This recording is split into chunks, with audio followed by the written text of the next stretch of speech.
I'm Josh Cassidy, the lead producer and cinematographer for Deep Look. In this behind the scenes, you'll see how we filmed the secret lives of sand dollars.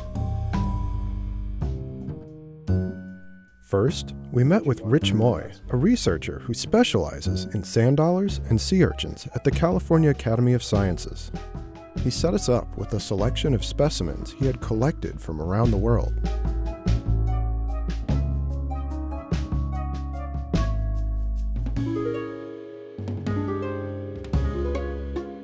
They actually come in an amazing range of shapes and sizes. Some can get huge, like the size of a dinner plate. But to really tell this story, we needed to see sand dollars in action. So we went down to Pacific Grove, California, to film with Chris Lowe, a professor of marine biology at Stanford University's Hopkins Marine Station. We set up a tank to film his sand dollars in a controlled environment.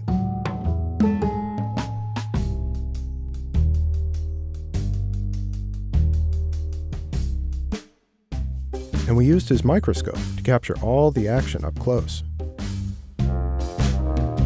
But we still wanted to film sand dollars in their natural environment, so that meant going for a dive.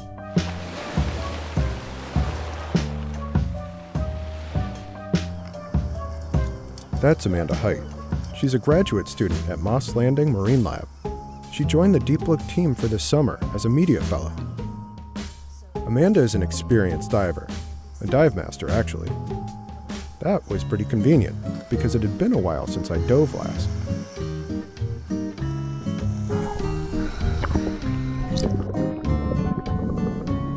Amanda heard there were big beds of sand dollars off the jetty, but the visibility was really low, so it took us a while to find them. Once we did, it was just a matter of getting the right exposure and focus. That's the challenge on every shoot. But with the constantly shifting currents and sand everywhere, it was a bit of a challenge. Plus, it was my first time with this particular camera housing. That's the thing that protects the camera, so it was a bit nerve-wracking. And communicating underwater wasn't exactly easy either. But we managed. It was pretty spectacular to see such big beds of fuzzy sand dollars surviving in such a rough part of the ocean. Even with the wetsuit, being down there in the cold, getting sandblasted by the currents, really made me appreciate what it takes for sand dollars to survive. Every episode of Deep Look is a new challenge, but that's just part of the fun. We're all about telling the stories of creatures like these that typically don't get much attention. So thanks to all our supporters on Patreon for giving us the opportunity to tell these fascinating science stories by going really, really small.